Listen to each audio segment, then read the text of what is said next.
Alô, alô?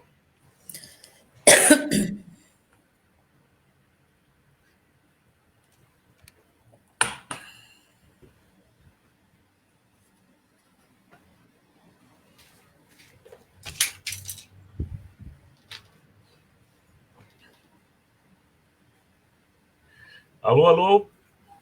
Boa tarde.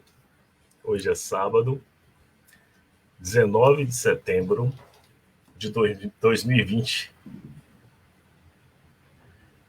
Estamos ao vivo aqui na Rede Liberdade.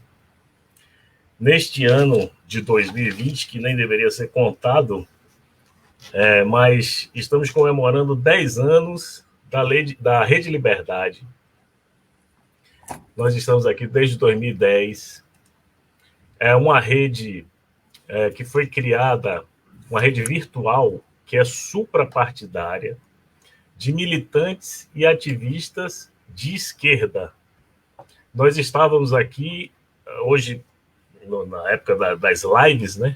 Que essa pandemia nos trouxe esse sistema novo, esse nome novo.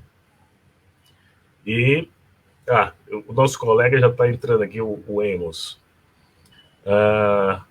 Hoje se chama live, mas é uma coisa que a gente já fazia desde 2010 na Rede Liberdade. Naquela época nós usávamos o TweetChat, que era uma ferramenta do Twitter, onde nós nos encontrávamos, e nós falávamos assim, como se fosse uma live mesmo. E hoje nós estamos fazendo 10 anos, criaram esse nome de live, né? Eu achei interessante, porque realmente está tendo uma aceitação muito grande, principalmente no YouTube, etc. Em breve a Rede Liberdade vai estar com a página também no YouTube. E agora, por enquanto, no Facebook. Estamos aqui hoje com Cida de Jesus. Ela que é formada em Sociologia e Filosofia, é pós-graduada em Ciências Políticas e em Fé e Política, e ela se engajou no movimento estudantil e atuou na organização de sindicatos de trabalhadores rurais e em movimentos sociais do Vale do Jequitinhonha. Ouviu, Cida, que aí no Vale vocês ouvem, né? Lá no Vale nós ouvimos. E aí, Luiz? Olá, tudo bem? Joia? Esse é o Luiz Emos. Ela foi presidente do PT de Minas Gerais e atualmente é membro da Executiva Nacional do PT. Né? E hoje nós teríamos uma live com a Major Denise, né, que é candidata a prefeita daqui de Salvador, e por isso eu fui convidado para fazer essa live, que eu sou daqui de Salvador, Bahia, mas infelizmente por um problema de agenda, a Major Denise não pôde vir. E muito solícita, a Cida de Jesus nos atendeu aqui de última hora, e queremos agradecer aqui em nome da Rede Liberdade pela presença dela aqui. E vamos lá conversar sobre esses temas também, que a Major Denise ela foi uma das autoras do Ronda Maria da Penha. Ela conheceu de perto a Maria da Penha, e já era um tema também relacionado ao feminismo. E hoje vamos continuar aqui nesse tema. Uma das perguntas que nós vamos fazer aqui, que eu combinei com o Emos, é sobre, Cida, você pode nos falar sobre a mulher na política, né? A mulher na política, de fato, ela muda a forma de fazer política? Oba, boa tarde, Luiz, Emos, boa tarde, Adriano, boa tarde a companheirada da Rede Liberdade pelo trabalho que vem sendo realizado, né, aí em defesa da democracia, dos direitos, e parabenizar aí pelos 10 anos, né, de luta, porque, de fato, nesse momento tão crucial, manter uma rede é fundamental para a gente informar e formar, né, nos princípios da democracia e do direito. Bem, Adriano, a mulher na política, na verdade, não era nem para a gente estar discutindo esse tema, uma vez que a democracia, ela significa a participação de todos e de todas de forma igual, né? Mas já que nós temos que discutir, porque historicamente também nós temos aí um histórico de preconceito, de machismo, e que se a gente for aprofundar na história, a gente vê que as mulheres foram e continuam sendo tratadas como objeto, não como seres humanos, né? E essa é a luta. Portanto, o espaço na política é o espaço do debate. O feminismo, quando você debate o feminismo, você está debatendo direitos iguais, você está debatendo o direito de todas e de todos. A mulher na política, como diz Simone de Beauvoir, né, lá de Bachelet, do Chile, ela fala o seguinte: uma mulher na política, a política muda essa mulher, mas várias mulheres na política mudam a política, né? E é nesse sentido que eu vejo hoje a grande necessidade da ampliação dos espaços da mulher na política. O voto feminino ele aconteceu no Brasil em 1930, né? Você vê que muito recente, enquanto outros países já debatiam essa questão, no Brasil, nós começamos a votar em 1930. E mesmo assim, se eu fosse analfabeta, eu não votaria, né? Então, o espaço da política é o espaço da construção da democracia. Portanto, o espaço da mulher na política, ela altera essa política, né? Ela altera uma correlação de forças, no sentido de espaço, no sentido de direito e no sentido de participação. E eu sou uma defensora do feminismo, tenho debatido muito o feminismo, e sinto que na política ela é o espaço de igualdade, ela é o espaço de decisão, ela é o espaço de participação. Portanto, a mulher nesse espaço, quando não tem a mulher nesse espaço, você tem a democracia pela metade, né? Então, a participação da mulher significa um aperfeiçoamento e uma busca permanente da construção democrática nesses espaços. Ainda estamos longe ainda, para você ter uma ideia, eu fiz um levantamento hoje de curiosidade, né, para ver como que a gente estava, 52% do eleitorado brasileiro. Por que nós podemos votar em homens e os homens não podem votar em mulheres? Né? Porque podemos só votar? Nós temos capacidade de decisão, nós temos capacidade de participação, nós temos a sensibilidade do humano como qualquer ser humano nessa terra, né? Então, você vê que 52% do eleitorado, nos 5.570 municípios, apenas 13% de espaços nas câmaras são ocupados por mulheres, né? Se você pegar, nós temos os estados brasileiros. Nos estados brasileiros, nós temos apenas 161 deputadas estaduais ocupando os espaços nas câmaras, nas assembleias legislativas estaduais, né? E 77 deputados federais. Isso significa que é um espaço que ainda exige muita luta, muita consciência, e nós todos que primamos pela democracia e primamos pelo direito, é um debate que tem que ser feito permanentemente, né? Então, é isso.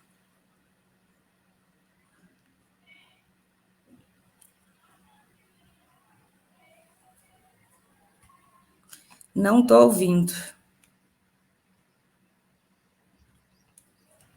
Alô, está me ouvindo? Agora sim. A senhora acha, Cida, que o impeachment da presidenta Dilma tem a ver com o fato de ser mulher e ela estava no comando do país, e isso pesou para o impeachment da presidenta Olha, Dilma? sem dúvida. Basta retomarmos aquele trágico período de 2014 a 2016, que foi o período da consolidação do impeachment, né? A forma como se dirigia a presidenta, ela foi extremamente preconceituosa e machista,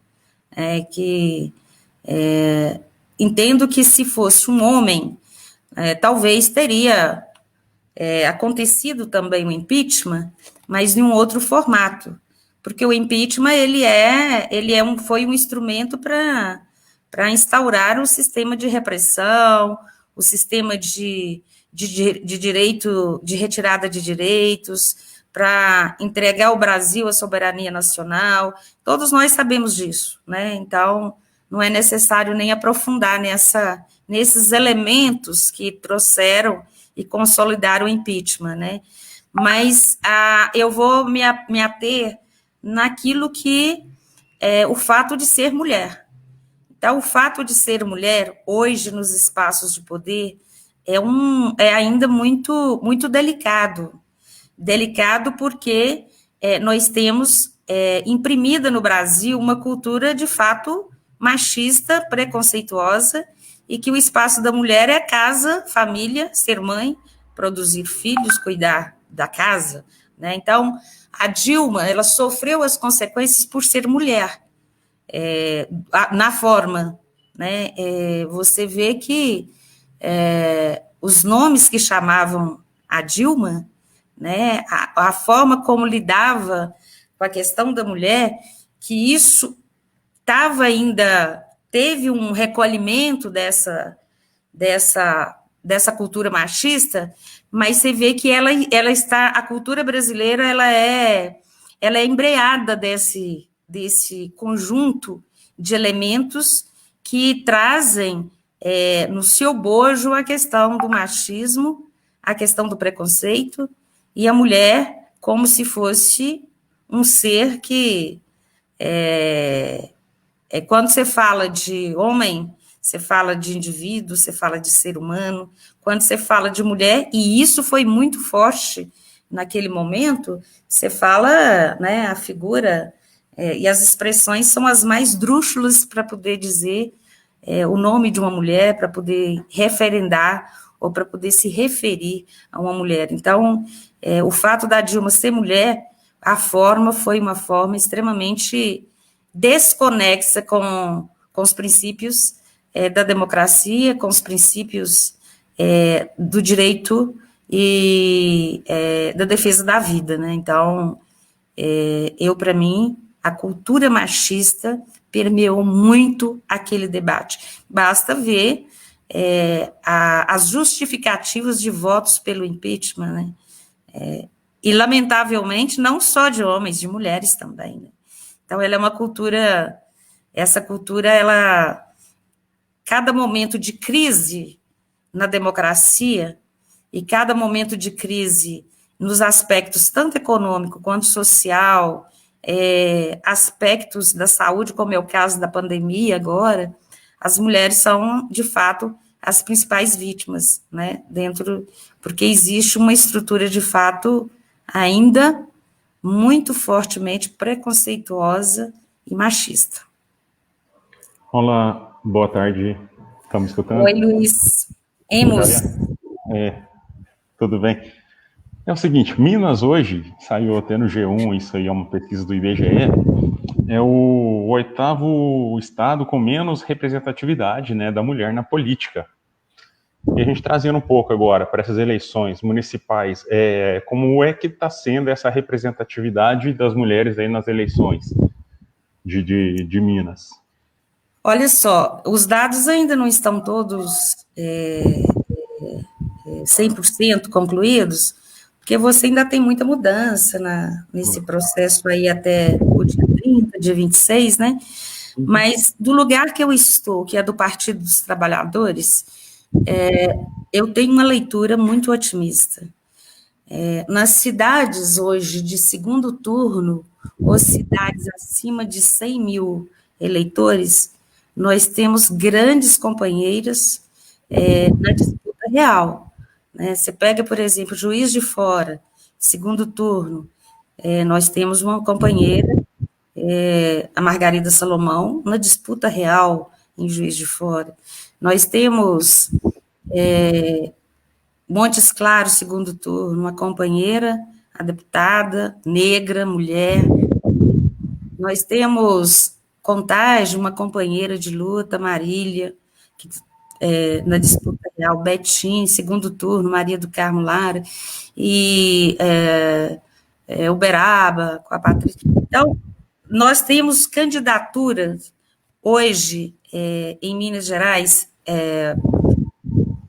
se consolidar todas, nós temos aí, em média, de 30% hoje de candidaturas mulheres disputando de forma de igual para igual nas prefeituras. E de vereadores nós temos, assim, cresceu muito, né? Mesmo dos partidos de esquerda, você pega, por exemplo, em Belo Horizonte, nós temos a Áurea Carolina, né, que está disputando a capital, e vereadores e vereadoras, nós temos aí, aliás, melhor, vereadoras, nós temos aí, fazendo o último levantamento, eu acredito que semana que vem a gente trabalhamos, assim, a esquerda trabalhou de forma coerente com o princípio dos 30%. Tem lugares, cidades em Minas Gerais, que faltaram, foram homens nas chapas, né? Então, até agora, do ponto de vista da organização, as mulheres têm destacado. Isso parece que é uma resposta, porque, de fato, em Minas Gerais, como vários outros estados no Brasil, a participação da mulher está muito aquém ainda, né? Mas essas eleições, o sentimento que nós temos é que vai crescer razoavelmente para construir um debate, de fato, da participação da mulher, né? E as companheiras que nós temos hoje nas câmaras, e mesmo tanto em reeleição quanto candidaturas novas, são companheiras com esse princípio da ocupação do espaço na construção aí de um mundo melhor, né, de uma visão bem diferente de democracia participativa, de geração, de renda e de apoio consolidado à luta das mulheres. Esse que seria um outro ponto, que é a questão das cotas, principalmente, por exemplo, aqui no município onde eu resido, as cotas foram mantidas certinho, né, de paridade de gêneros. Aí, por exemplo, aí em Minas, tem mantém, o partido segue a risca? Segue. Esse é um dos pontos que... Até porque, se não seguir, a briga vem logo, né? Então, eu fiquei, por exemplo, 2 mandatos na presidência do PT de Minas. E aí, até para fazer uma correção, que eu não sou da executiva, eu sou do diretório nacional hoje, tá? Mas nós sempre, aqui em Minas, a gente tem primado muito pela cota, os 50%, né? Ou seja, a Secretaria de Mulheres aqui em Minas funciona de forma bem assídua, tanto que hoje, as eleições, nós estamos aí há 10 dias de começar as eleições. A mulherada que pré-candidatas, tanto a prefeitos como a vereadoras, elas tiveram todo um acompanhamento, e continuam tendo acompanhamento, tanto do ponto de vista da organização da campanha, como do ponto de vista de qual papel, de o que, de fato, precisa ser mudado nessa conjuntura das câmaras e das prefeituras. Aqui cumpre as cotas, tanto para a executiva, como para o diretório, e é cobrado. Então, eu acho, para mim, isso é um grande avanço, né? Tem muita gente que diz, mas discutir cota não é desqualificar? Discutir cota, o espaço da mulher no partido precisa discutir? não precisaria se a gente tivesse, de fato, uma cultura que fosse diferente, né? Mas é um espaço que o Partido dos Trabalhadores construiu com muita eficiência. Temos problemas ainda, muitos problemas, e isso não é diferente de outros partidos, mas aqui, no Partido dos Trabalhadores, você tem o espaço aí dos 50% e com políticas muito interessantes, Elas por Elas, por exemplo, entendeu? Que foi um projeto lançado em 2018, que tem dado aí uma qualidade diferente ao debate sobre a questão da mulher e sobre a participação da mulher. Ô, Cida, falando desses 30%, vocês estão querendo aumentar para 50%, né? Nós estamos... Não, o partido já é 50%. No partido já é 50%. O Partido dos Trabalhadores já é 50%. Certo. Agora vocês querem aumentar para todos os partidos? Não, o que eu digo é o seguinte, que o interessante seria que todos os partidos trouxessem essa experiência como referência, né? Eu acho que não só o partido, acho que o Partido dos Trabalhadores, ele tá demonstrando o seguinte, olha, nós queremos as mulheres na política de igual para igual, nós queremos as mulheres em todos os partidos, em todas as câmaras legislativas e executivas, mas nós queremos também nas instituições. Por que a gente não faz um debate, as instituições também ter essa paridade? Porque, olha só, se você fala em democracia e de direitos iguais, não tem como ser diferente, entendeu? Você não pode dificultar, porque na minha leitura, e na leitura de várias companheiras que estão aí na luta pela igualdade, o que a gente vê de fato é que se não tiver luta, não participa. Se não tiver luta, não ocupa esse espaço, né? Então, esse espaço, ele é primordial.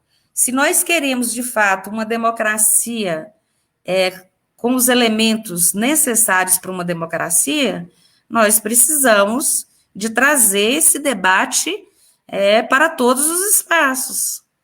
E você vê que é um problema que nós temos, tanto...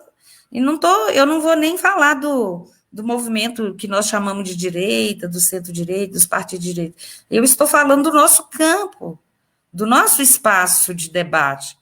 Olha os sindicatos, né, em todas as categorias, que faz o debate pela democracia, que faz o debate pelos direitos, mas, ao mesmo tempo, dificulta a participação das mulheres. Nós temos esses problemas, vamos ser reais, né? Você pega as instituições, tribunais,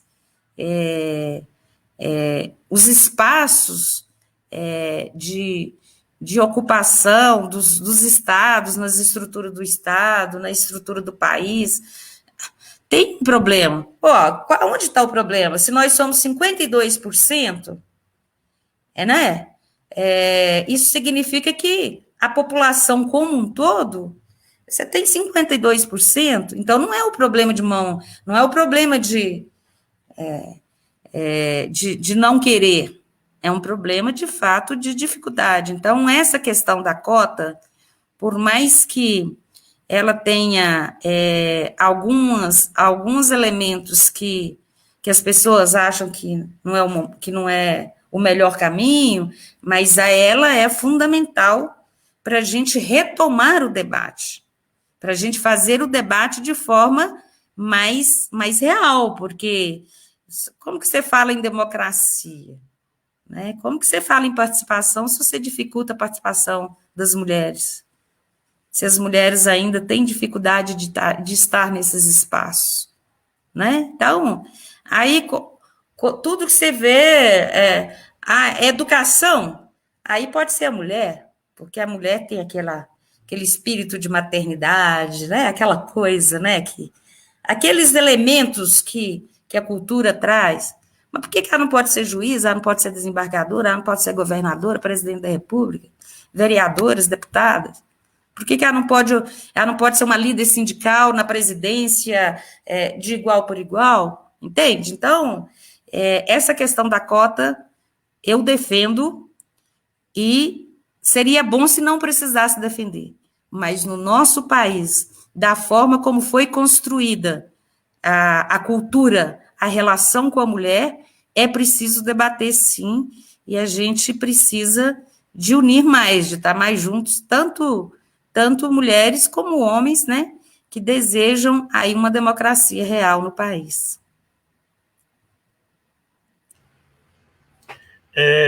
Agora, Cida, eu estou vendo aqui, eu não sei se ainda isso está de pé, mas tem um projeto de lei do senador Ângelo Coronel, né, em que ele quer acabar com as cotas, né, femininas de 30%. Ele fala aqui que não é necessário. Eu não entendi muito bem. Você pode nos falar sobre isso? O Adriano, de fato, tive a notícia sobre isso, mas, de fato, eu não aprofundei nessa questão do projeto. Mas deixa eu te dizer uma coisa, nós, as mulheres, perderam muitos direitos, ou praticamente todos, nesse governo que nós temos aí, tá certo? Então, os governos do Partido dos Trabalhadores de Lula e Dilma, eles trouxeram para a mesa a agenda das mulheres, né, que foi aonde foi construído o debate real das políticas públicas para as mulheres. E não é surpresa isso que você está colocando, mesmo que eu não tenha me aprofundado nessa questão, mas isso, de fato, existe, e basta você pegar aí as políticas que esse governo tem implementado. Inclusive, a secretária de Mulheres, né, é de uma inabilidade do ponto de vista quando você discute da questão da mulher. Então, não é anormal aparecer um projeto que discuta e que questiona as cotas de mulheres, como questiona as cotas de jovens, como questiona as cotas do racismo, da igualdade racial nas universidades. Então, não é novidade isso dentro desse governo que está aí, porque, de fato, nós mulheres, a sociedade como um todo, né, mas a gente está debatendo aqui o específico, a mulher, as mulheres perderam tudo, né, perderam tudo das conquistas, das lutas, que nesse governo, nesses 2 anos aí, aliás, nem 2 anos direito, né, mas essa questão da cota, ela é debatida, todos os momentos de crise, você vê que ela volta, né? Ela volta exatamente porque, se você pega a cultura brasileira, ela é uma cultura patriarcalista, né? E isso sempre aparece como um elemento de debate nos momentos de crise. E aí, com isso, entra toda a questão de desqualificação, e o que é interessante é que, se você pega na história, essa questão da desqualificação, ela não é uma questão aparente, ela está, o que está por detrás, né, que é, às vezes, até difícil de perceber. Você pega, por exemplo, até semana passada, nós tínhamos perdido no Brasil, do ponto de vista de emprego, mais de 513 mil empresas médias e pequenas que fecharam, mais de 70% são mulheres, entendeu? Que perderam o emprego nessa crise.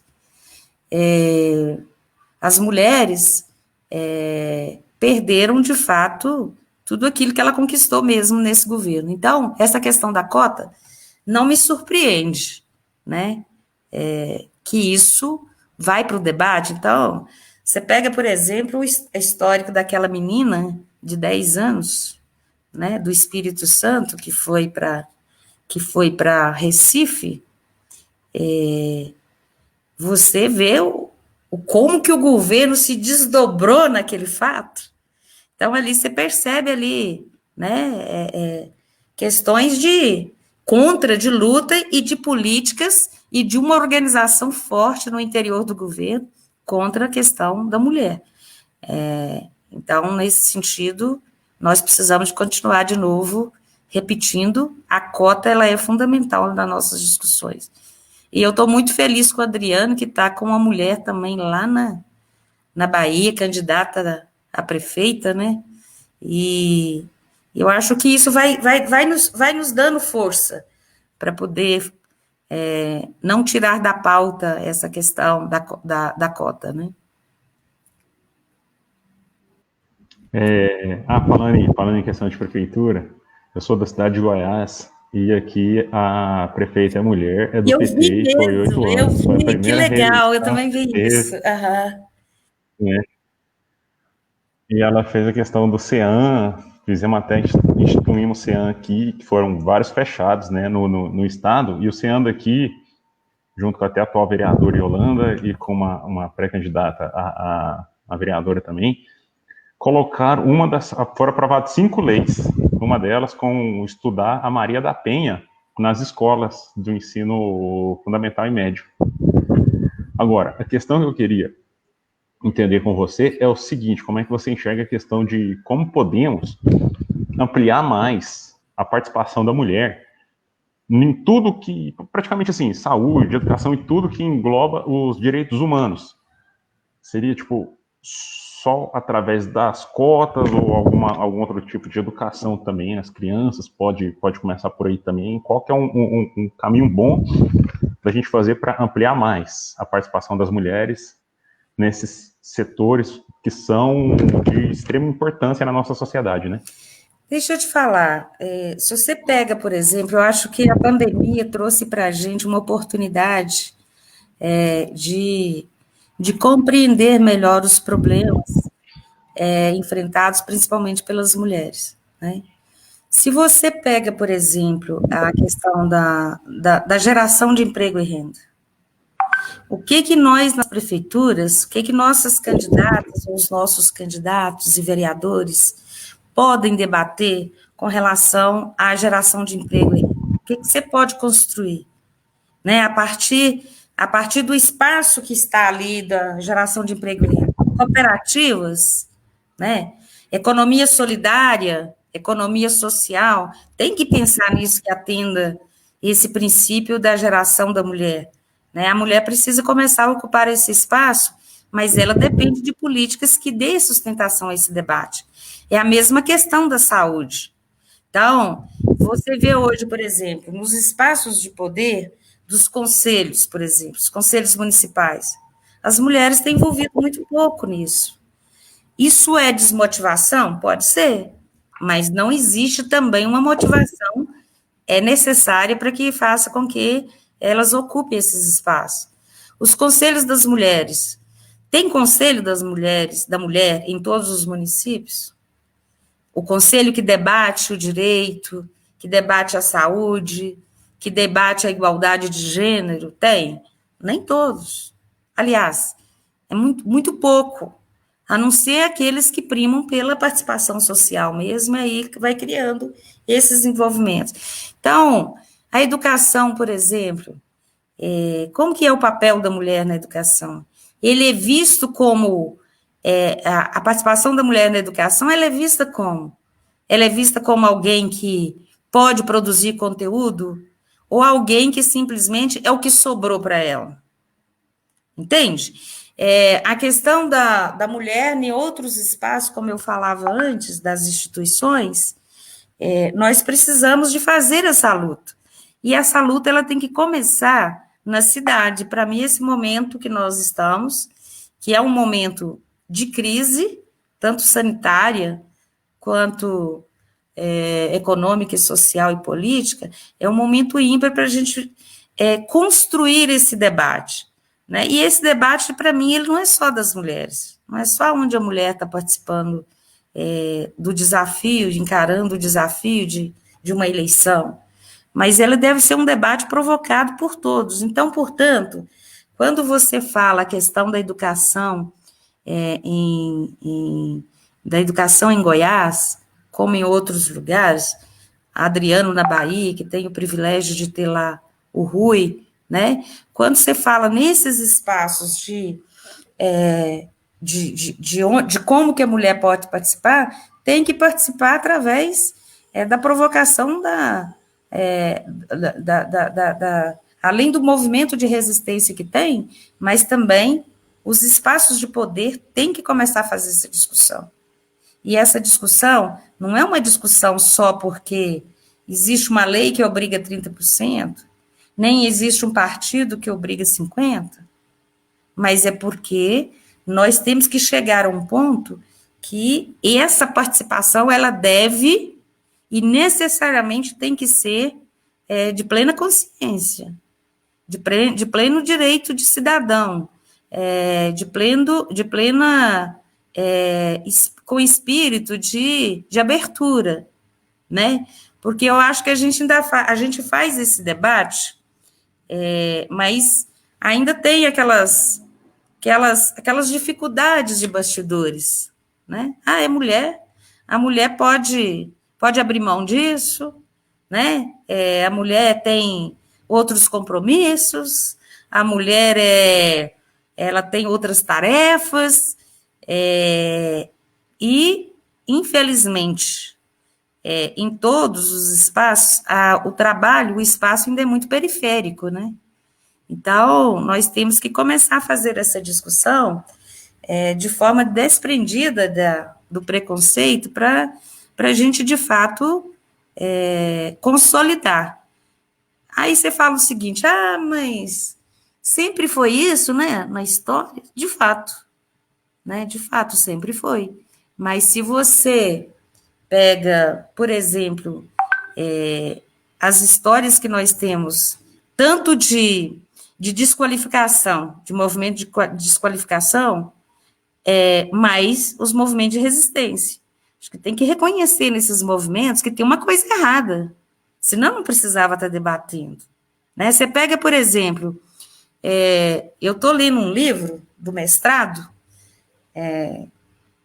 por um trabalho de mestrado, que ainda quem não leu, deveria ler, não é só as mulheres, mas os homens, que é o Caliban e a Bruxa, de uma historiadora italiana, que ela hoje mora nos Estados Unidos, e ela conta em detalhes, ela narra em detalhes a relação que o sistema capitalista, na transição do sistema feudal para o capitalismo, a questão das mulheres, né? A questão, e não foi uma questão sem pensar, foi uma questão premeditada pelo sistema capitalista. Foi uma questão de a mulher passa a ser tratada, e a caça às bruxas na Europa, né? As lutas de resistência aqui no Brasil. Então, se você pega, isso tem um sentido, né? Aonde tem lutas, é porque tem problemas, é porque falta alguma coisa. E no caso da mulher, falta, não é brincadeira o que falta, não, falta é muito, né? A história, ela tem demonstrado para a gente que, se você fazer uma leitura mais crítica, se você fazer a leitura mais crítica, reler de fato, você vai ver que a sociedade foi construída para homens, né? Ela foi construída para homens. Para os homens, as mulheres é objeto desse desejo de economia, né? Então, se chegou ao ponto de alguns momentos ali nos séculos XVIII, de XVI até o século XVIII, no caso do Brasil, até o século XIX, que a mulher não podia conversar com outra mulher, né? Aí a palavra fofoca, né? Aí como é que fala? Lavadeira, tudo isso que você pega e que a gente repete hoje, às vezes de forma até ingênua, né? De brincadeira, tem todo um contexto histórico da relação que se criou e que o sistema capitalista implementou com relação à mulher, né? E aí é óbvio que a questão da mulher, ela foi a gota d'água para poder você ter escravo, né? Para você escravizar a mão de obra, para você lidar com a questão a questão sexual, a LGBT, por exemplo, né? Então, nós sabemos que essa participação, ela falta muito. Portanto, nós temos que compreender que se esse espaço ainda está vazio, que se ainda existem lutas, é porque existem a necessidade de todos nós pararmos e pensarmos naquilo que pode juntos construir, né? Nós falávamos no início de como foi o tratamento dado à presidenta Dilma. Não é só a presidenta Dilma. Aqui em Minas Gerais, por exemplo, nós, de vez em quando, ou não é uma coisa que com espaço maior, mas constantemente nós estamos nos tribunais, nós estamos no Ministério Público, de lutas de preconceito contra companheiras, né, de preconceitos contra nossas vereadoras, contra as nossas prefeitas. Quando a mulher tenta ocupar esse espaço, que ela chega nesse espaço, nós ainda temos que ter a sabedoria e a unidade para não sofrer os bullying do preconceito implantado com toda a força enraizado na cultura brasileira, né? Em Minas Gerais, por exemplo, vocês todo dia na televisão tem um homicídio, todo dia na televisão tem uma agressão, todo dia na televisão tem, se você, determinadas horas da noite, se você que está no mais silêncio, você ouve gritos, né? Então, é uma coisa que ela está muito construída e retomando de uma forma, parece que organizada, e que as pessoas não percebem que é um sistema, como o sistema capitalista está em crise, né? Como nós temos toda uma crise aí democrática, social, mundial, voltam também essas questões. Então, eu saldo esse debate aqui, porque ele é um debate que ele não pode ser só hoje, ele tem que ser um debate permanente, de retomada de uma construção mais unitária e na forma e na prática para garantir aí esse espaço que não seja um espaço periférico, né? Não é porque eu acho que o espaço periférico seja pior, não é isso, né? O mesmo valor que tem um trabalho doméstico, tem também de quem está no espaço de decisão, de poder, por que não? Né? Então, é nessa linha que eu acho que nós precisamos de pensar e fazer e provocar de fato, sabe? Nos espaços que não só os espaços partidários, mas nos espaços também institucionais, nas secretarias,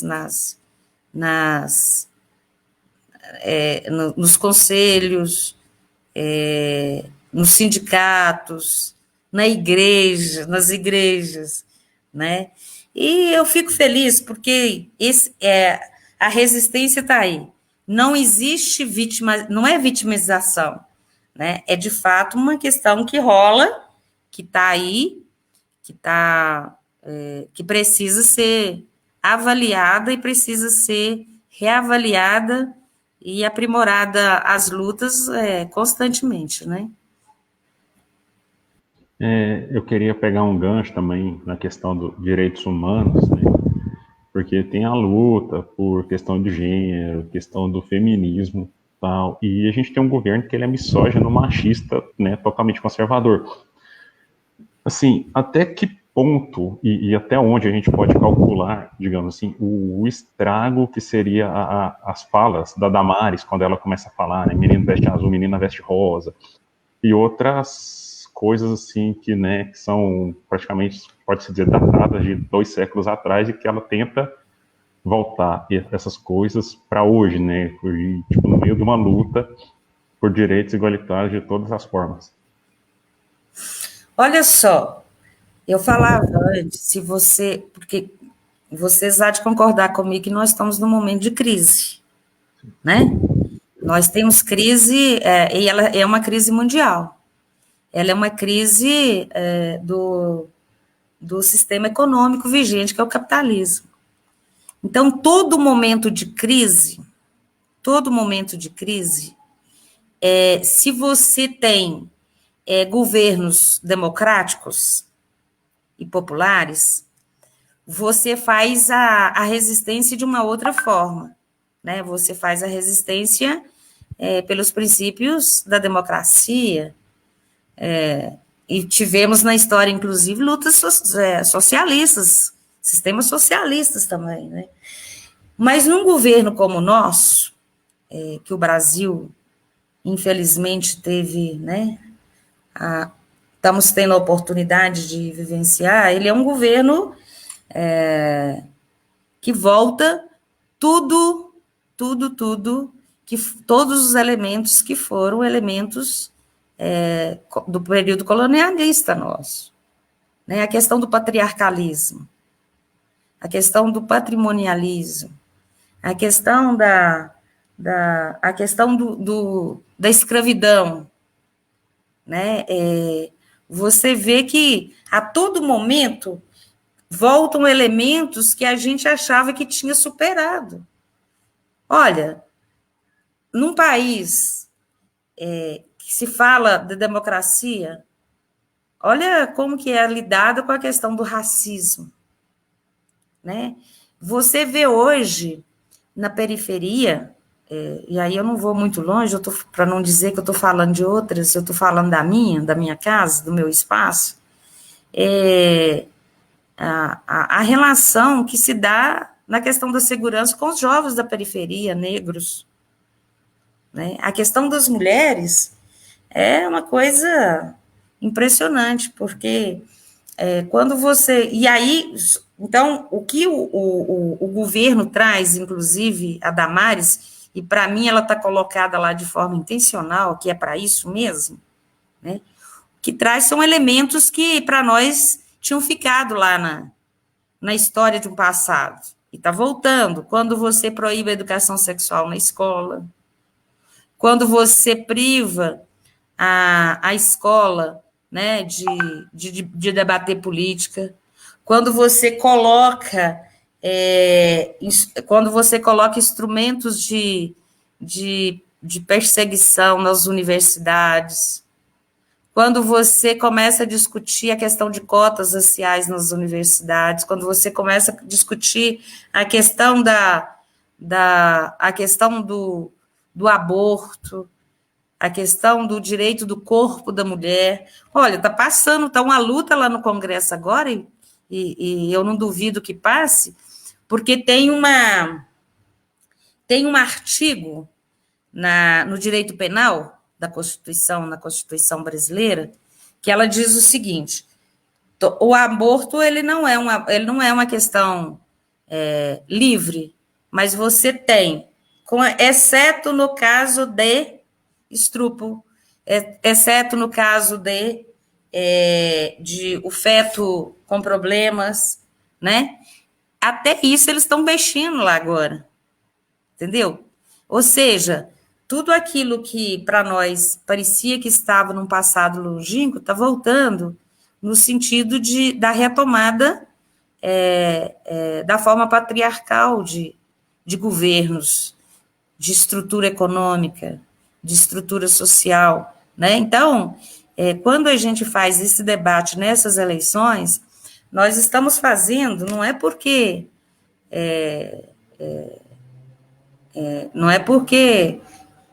é vítima, não é isso, é porque, de fato, existe um retorno e uma forma, mas não é só o Brasil, pega o Trump nos Estados Unidos também, né?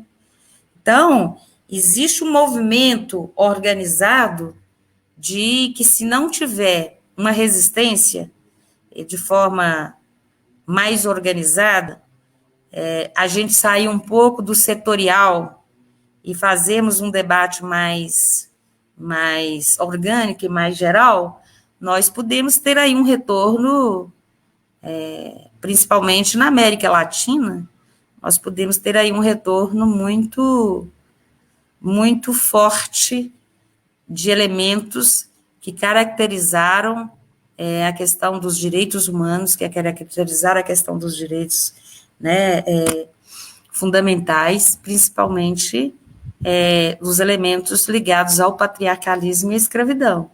Né? Não sei se vocês percebem que, se a gente for a fundo para buscar conteúdo, e se você for a fundo para buscar o desejo, o sentido do movimento, ele é um movimento estruturante, né? Ele é um movimento estruturante e que, dependendo do qual resultado que nós daremos do ponto de vista da concepção democrática, dos princípios da democracia, precisa nem falar em socialismo, nós podemos falar numa socialismo democrático, se a gente não conseguir fazer esse debate de forma mais unânime, dos partidos, dos movimentos sociais, do sindicato, dos movimentos de resistência, todos, nós podemos fazer uns debates bonitos, vamos ter retornos, ou podemos ter retornos pontuais localizados, mas nós estamos com um problema sério de direitos que estão sendo tirados de forma estrutural no país, né, na América Latina. Então, nesse sentido, eu acho que nós podemos fazer esse debate, né, de unificação. E aí eu fico muito feliz, por exemplo, você pega o Adriano, ele começa dizendo o seguinte: Rede de Liberdade é a partidária e tem militância de todos os partidos da esquerda e tal, tal, tal, tal. Não é um espaço da gente começar a fazer essa provocação, né? De qual unidade real que nós precisamos? De quais são os elementos reais que a gente pode trazer para a pauta e fazer o debate? Então, eu acho que é isso. Eu acho que a questão dos direitos humanos nunca foram. Óbvio que a minha geração, ela é uma geração que está antes de vocês, né? A minha geração é a geração da turma que sai da ditadura, né? A minha geração é essa geração que fez o debate da Constituinte, com todos os problemas que nós temos hoje na Constituição brasileira. Ela é uma geração que fez todos os debates aí ricos que nós tivemos do ponto de vista da democracia, da participação e dos direitos fundamentais. Mas eu nunca, na minha história de compreensão de luta feminista, luta por direitos, na minha história eu nunca vi a necessidade tão grande de pautar no nosso dia a dia os direitos humanos, né? Porque e aí os direitos humanos quem defende bandido, né? Bandido tem que morrer. Eu tô falando do direito fundamental da vida mesmo, que nós temos que fazer, prorrogar esse debate, né? Achei legal aqui o Código Penal, né? O Código Penal, o artigo que foi a Renata que escreveu. Código Penal, que eu falei, o artigo 128, não se pune o aborto praticado por um médico, aborto necessário, se não há outro meio de salvar a vida da gestante, aborto no caso de gravidez resultante do estupro, se a gravidez resulta do estupro e o aborto é precedido de consentimento da gestante ou quando incapaz de seu representante legal. Isso está sendo debatido para ser retirado do Código Penal. Viu, Renata? Obrigada aí pela ajuda. Cida, Oi. nós tivemos alguns comentários aqui. Eu vou ler alguns comentários e você pode comentar em seguida também. Sinta-se à vontade. Aqui nós temos a Thaís Krug, que ela concorda com o que você fala e diz que a participação das mulheres é recente, mas muito significativa. A Alexandrina Mota, ela complementou aí, você falou de mulheres em alguns estados, em algumas cidades, e ela complementou aqui com Fortaleza, com a Luziane Lins, em Recife tem a Marília Reis, e em Salvador a Major Denise, que a gente já falou aqui. A Fernanda Pinheiro, ela manda o respeito e a admiração com a Cida. Agora ela tem uma crítica. Ela diz que live de mulheres na política e esperava uma compra de rede dividida a mediação. Eu concordo também, eu falei isso com a Renata. Agora, depois a Alexandrina também fala que complementa e diz que na Rede Liberdade sempre tem presença de mulheres, seja na mediação ou como convidadas. Ela fala, inclusive, que o Conselho da Rede Liberdade é formado, na maioria, de mulheres. Então, na verdade, as mulheres, nos deram a chance de estar aqui, eu e o Emos, de entrevistar você e falar sobre esse assunto. Nós tivemos essa chance. Pode falar.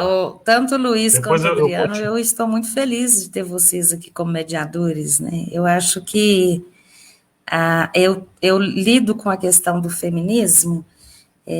Se nós estamos fazendo uma luta, que é a luta da participação integral e igualitária, você tem que também lidar com o feminismo como um conceito de igualdade democrática, né? Então, eu ter o Luiz e o Adriano, para mim não me trouxe nenhum constrangimento, porque eu primo por esse princípio. Óbvio que é contra o machismo e contra o preconceito que nós precisamos fazer a luta, né? E eu tenho dito que essa luta, ela não pode ser a luta só das mulheres, ela tem que ser a luta dos homens também, né? Enquanto ela não for a luta dos homens, a gente temos resistência, temos valores, conseguimos vitórias, mas tem uma sensação ainda que falta. Então, essa luta do feminismo, ela tem que ser uma luta no princípio da igualdade, no princípio da democracia, portanto, é uma luta que deve ser, e nós, companheiras, temos que provocar os companheiros queridos para estar com a gente nessa luta, entendeu? Isso tem que ser o papel incondicional, tanto das mulheres quanto dos homens também.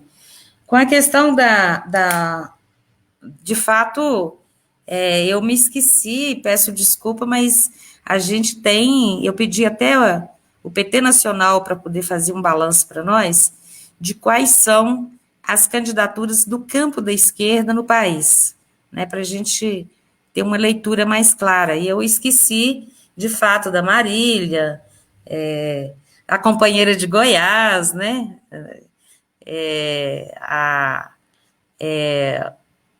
temos... Selma Bastos, de Goiás. Selma Bastos, então, Bahia. Então, nós temos aí várias companheiras que eu vejo com muita alegria e, sinceramente, com muita possibilidade da gente mudar esse quadro aí nessas próximas eleições, né? Isso vai depender do que de como vai agir também os partidos mais conservadores e principalmente o governo nessa linha aí misógina, preconceituosa, machista, da família, né? O retorno da família exemplar, né? Então, como que isso vai se dar na base? A gente precisa estar atento, né? Nos debates para a gente ajudar aí a companheirada.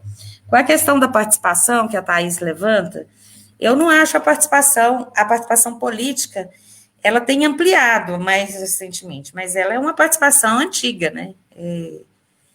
As lutas de resistência trouxeram grandes, históricas mulheres que compõem a história aí, né? Nossa, né?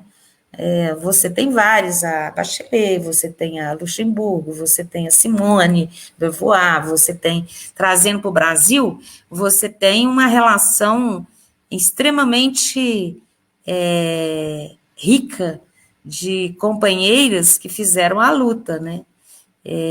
Que participaram e que a gente tem que lembrar na memória delas, porque nós estarmos aqui hoje foi muito significado dessas lutas, né? E o que eu estou dizendo é que nós precisamos de ampliar essa participação. Todas na história foram significativas dentro do seu tempo, dentro das demandas que tinham daquele momento, dentro dos desafios de cada momento. E o nosso momento hoje é esse. É o momento de que existe um certo movimento estruturado para o retorno da família, da mulher, a mulher que cuida do marido, a mulher que fala pouco, a mulher que é mãe, a mulher que cuida do lar, né? É essa que é a família Bolsonaro defende, né? Que o governo defende, que a Damares defende, enfim. É isso. Parece que o Luiz caiu, né? Parece que ele caiu. Bom, continuando aqui, a Margarida de Luz, ela também diz que em Felício dos Santos, que tem candidatas, a Alexandrina Mota, ela fala que com certeza as cotas dão protagonismo às mulheres. O Emos está dizendo que caiu mesmo. O Tonga, do PT da Bahia, também concorda que ele acha que as cotas devem ser de 50%, porque já que a população é de 50%, inclusive tem agora, foi aprovado agora para essa eleição para negros também, né? Isso é interessante também. A Fernanda Pinheiro fala que o sindicato dos professores, na maioria dos estados, tem uma quantidade notadamente superior de filiação de mulheres e a presidência é de homens. Sindicato dos professores, da maioria dos estados. Que conquistamos espaço. Adriano, só um segundo, peraí, só um segundo. Tá bom. Oi. Você caiu e voltou. Do nada parou aí. Não, eu apertei um botão aqui e saiu não sei o que eu fiz. Desculpa, Adriano. Ela diz que nós conquistamos espaço, mas ainda não vencemos culturalmente. Não, as mulheres não venceram. Quando a gente estava falando sobre a PL do senador Coronel, que é aqui da Bahia, inclusive ele é base do governo do PT aqui na Bahia. Ele é base do governo? Ângelo Coronel. Ela diz que os partidos da direita eles têm dificuldade com as cotas porque sempre se tornam laranjal. Não sei se você entende o que significa isso. O laranjal é as mulheres laranja, né? Aqui em Minas fala mulheres laranjas. que são mulheres que são colocadas nas chapas, tanto de vereadores quanto de deputadas, para garantir o fundo eleitoral para os candidatos homens, né? Você cumpre a cota porque a Justiça Eleitoral diz o seguinte: você tem que ter 30% de homens ou de mulheres, é isso? A questão de gênero é isso, você tem que ser cumprido em 30%. Ou seja, se você tem uma chapa com 10 homens, você tem que ter 30% de mulheres. Se você tem uma chapa de 10 mulheres, você tem que ter 30% de homens. Mas na maioria, os partidos mais conservadores, os partidos de direita, eles fazem as chapas, eles montam as chapas nessa condição, que eles falam de mulher laranja, que inclusive o Ministério Público e a própria legislação eleitoral, eles têm sido cobram mais isso. Então, por exemplo, hoje você não pode ter uma participação numa chapa e você não ter voto, entendeu? Então, você tem que... Mas, mesmo assim, você vê claramente essa questão da montagem de chapa para atender candidaturas homens. As mulheres atender candidaturas homens. É o que aqui em Minas a gente chama de candidata laranja, né? Com relação a várias questões que foram levantadas aí, de fato, essa questão da mulher, você ganha no espaço, nós temos aprimorado no espaço, né, nós temos crescido no espaço, mas, ao mesmo tempo, nós enfrentamos a cultura, né? Normalmente, é aquilo que eu dizia antes, nós temos que organizar para participar, ao mesmo tempo que nós temos que vigiar também, né, da sustentação jurídica, sustentação moral, sustentação solidária, para que consiga ficar nesses espaços, porque não é fácil sobreviver em qualquer espaço a cultura que ainda rola e que vai ficar muito mais forte agora com esses movimentos estruturantes políticos e econômicos que retoma aí esse debate conservador, né? Então, eu acho que é isso. Tem mais alguma questão aí, Adriano? Eu acho que é isso aí. Na verdade, a gente até já passou do nosso tempo. A gente está combinado de ser uma live de 1 hora. É isso. Aqui, depois você pode responder aqui na página da Rede Liberdade. Rede, né? Tá. O Luiz Fernando, então, vai se despedir aí. E foi um prazer conversar contigo. Um abraço, até a próxima. Oi, gente. Eu quero agradecer a participação, queria dizer que foi muito enriquecedor, aprendemos muito com isso. Principalmente a gente entender o nosso local, né? Onde que o homem se situa nessa luta do feminismo, né? Que o protagonismo é seus, né? Muito obrigado pelo bate-papo, por esse diálogo, por esses esclarecimentos e até apontamentos da luta. Obrigada, Adriano, obrigado, Luiz Emos, obrigada, Renata, que falamos ontem, né? E agradecer aí a oportunidade de ter feito esse bate-bola, né? Acho que a importância que tem a rede, nós precisamos construir mais elementos que a fortaleça, mas que é um espaço interessante para a gente fazer esse debate aí, desse momento que nós vivenciamos, mais rico de experiências e de oportunidades. Aí eu agradeço essa oportunidade, um abraço aí na companheirada da rede e em todas e todos que nos acompanham aí, né? Um grande beijo para todo mundo e tamo junto, né? De mãos dadas. O povo fala assim, mas nós vamos viver como é que fala? Um momento novo. Como é que é? O novo normal? Nesse novo normal, não existe novo normal, né? Existe novo, mas o novo muito anormal e que nós precisamos estar juntos e conte com meu apoio e minha solidariedade aí à rede, tá? Grande abraço para todas e todos. Um abraço, um beijo, valeu. Beijo, tchau, tchau. Obrigado.